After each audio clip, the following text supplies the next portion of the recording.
رمضان کی خوبصورت باتیں۔ جس نے رمضان کے روزے کو فرض سمجھ کر ثواب کی امید سے رکھے وہ بخش دیا جاتا ہے۔ رمضان کی ہر رات اور دن میں اللہ کے یہاں سے جہنم کے قیدی چھوڑے جاتے ہیں۔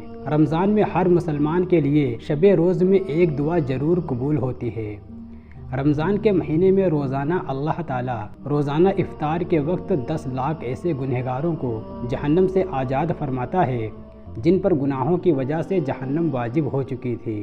سحری کھانے والوں پر اللہ تعالیٰ اور اس کے فرشتے درود بھیجتے ہیں۔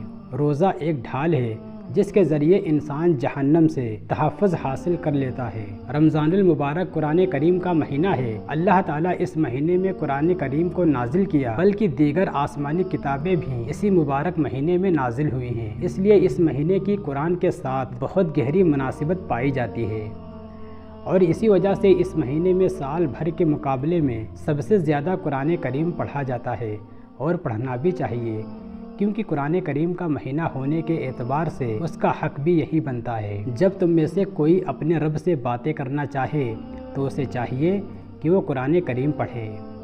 لوگوں میں سب سے بڑا عبادت گزار وہ ہے جو سب سے زیادہ قرآن کریم کی تلاوت کرنے والا ہے۔ نبی صلی اللہ علیہ وسلم نے فرمایا، میری امت کی سب سے افضل عبادت قرآن کی تلاوت ہے۔ کتنے خوش نصیب ہوتے ہیں وہ لوگ جنہیں ہر سال اعتکاف کی توفیق نصیب ہوتی ہے، اور ہر سال وہ اس عظیم سعادت کو حاصل کرنے کے لیے کوشاں رہتے ہیں۔ نبی صلی اللہ علیہ وسلم نے فرمایا، بے شک روزے دار کے پاس جب تک کچھ کھایا جائے تو جب تک لوگ کھا کر فارغ نہ ہو جائیں تب تک فرشتے اس کے لیے رحمت کی دعا کرتے رہتے ہیں۔ جو شخص روزہ رکھنے کی وجہ سے کھانے پینے سے رکا رہا، حالانکہ اسے کھانے پینے سے رغبت بھی تھی، تو اللہ تعالیٰ جنت میں اس کو پھل کھلائیں گے۔ جو شخص 5 نمازوں کا اہتمام کرتا ہو، رمضان المبارک کے روزے رکھتا ہو، زکوٰۃ نکالتا ہو، اور 7 بڑے گناہوں سے پرہیز کرتا ہو، تو اس کے لیے جنت کے دروازے کھول دیے جاتے ہیں، اور قیامت کے دن اس سے کہا جائے گا کہ جنت میں سلامتی کے ساتھ داخل ہو جاؤ۔ اللہ تعالیٰ نے حضرت موسیٰ علیہ السلام کی طرف وحی بھیجی، بے شک میں اپنا عذاب اور سزا اس جگہ نازل نہیں کرتا جہاں 3 افراد ایسے بھی ہوں جو رمضان کے روزے رکھتے ہوں۔ سحری کھانا ایک سنت عمل ہے جس میں اللہ تعالیٰ کی جانب سے برکتیں رکھی گئی ہیں۔ یہی وجہ ہے کہ نبی صلی اللہ علیہ وسلم سحری کھانے کو پسند فرماتے تھے، اور امت کو بھی اس کی بڑی تاکید فرمائی ہے۔ سحری کھایا کرو، اس لیے کہ سحری کھانے میں برکت ہے، چاہے آپ پانی کا ایک گھونٹ ہی پی لو، لیکن پیو ضرور۔ نبی صلی اللہ علیہ وسلم نے فرمایا، ہم مسلمان کے روزوں اور اہل کتاب کے روزوں کے درمیان سحری کھانے کا فرق ہے، یعنی ہم سحری کرتے ہیں وہ نہیں کرتے۔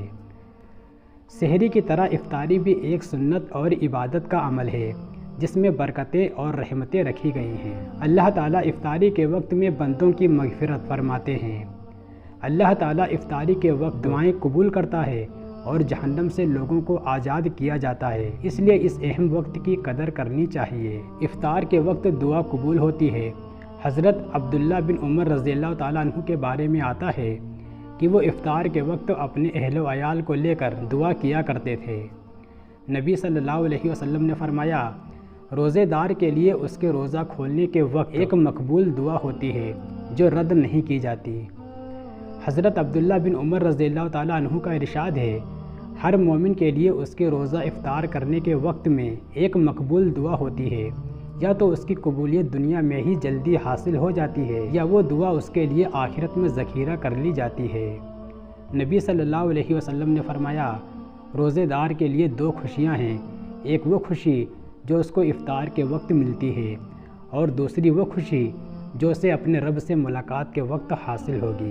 نبی صلی اللہ علیہ وسلم نے فرمایا، جس نے کسی روزے دار کو افطار کرایا یا کسی مجاہد کو اللہ کے راستے میں نکلنے کے لیے سامان دیا تو اس کے لیے اس روزے دار اور مجاہد کی طرح روزہ رکھنے اور جہاد کرنے کے برابر اجر ہے۔ نبی صلی اللہ علیہ وسلم نے فرمایا، جس نے کسی روزے دار کو اچھی طرح افطار کرا کر سیر کر دیا، اللہ تعالیٰ اسے میرے حوض سے ایسا جام پلائیں گے کہ وہ کبھی پیاسا نہیں ہوگا، یہاں تک کہ جنت میں داخل ہو جائے گا۔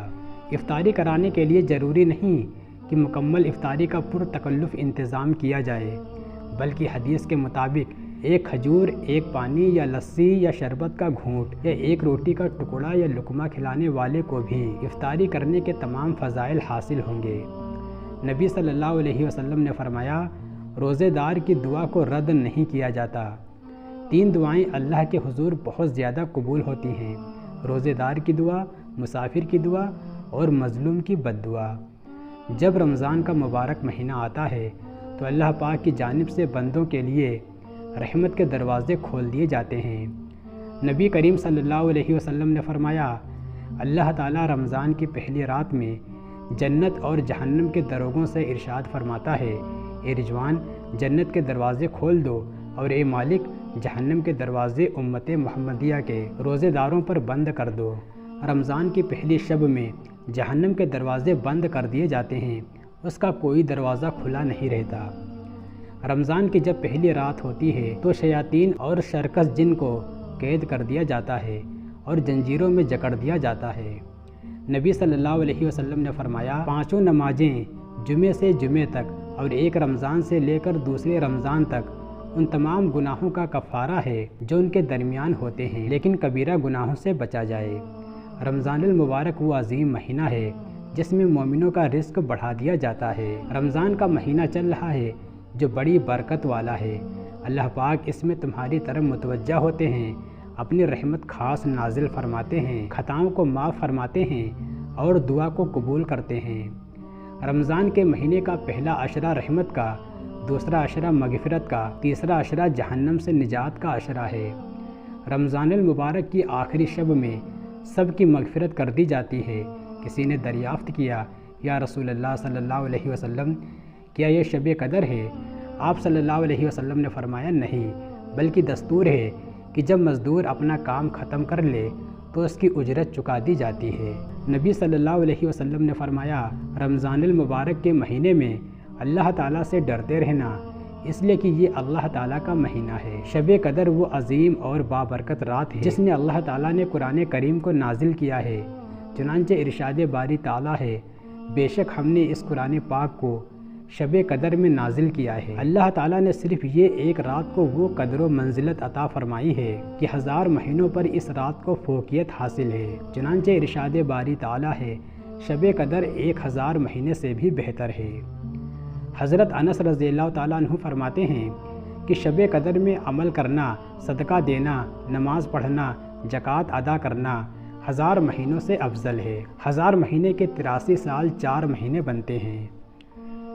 نبی کریم صلی اللہ علیہ وسلم نے فرمایا، بے شک شب قدر میں زمین پر آسمان سے اترنے والے فرشتوں کی تعداد کنکڑوں کی تعداد سے بھی زیادہ ہوتی ہے۔ نبی کریم صلی اللہ علیہ وسلم نے فرمایا، جب شب قدر ہوتی ہے تو جبرائیل علیہ السلام ملائکہ کی ایک جماعت کے ساتھ اترتے ہیں اور اس شخص کے لیے جو کھڑے بیٹھے اللہ کا ذکر کر رہے ہوتے ہیں ان کے لیے رحمت کی دعا کرتے ہیں۔ نبی صلی اللہ علیہ وسلم نے فرمایا، جو شخص ایمان کی حالت میں اجر و ثواب کی امید رکھتے ہوئے شب قدر میں عبادت کے لیے کھڑا ہو تو اس کے پچھلے تمام صغیرہ گناہ معاف کر دیے جاتے ہیں۔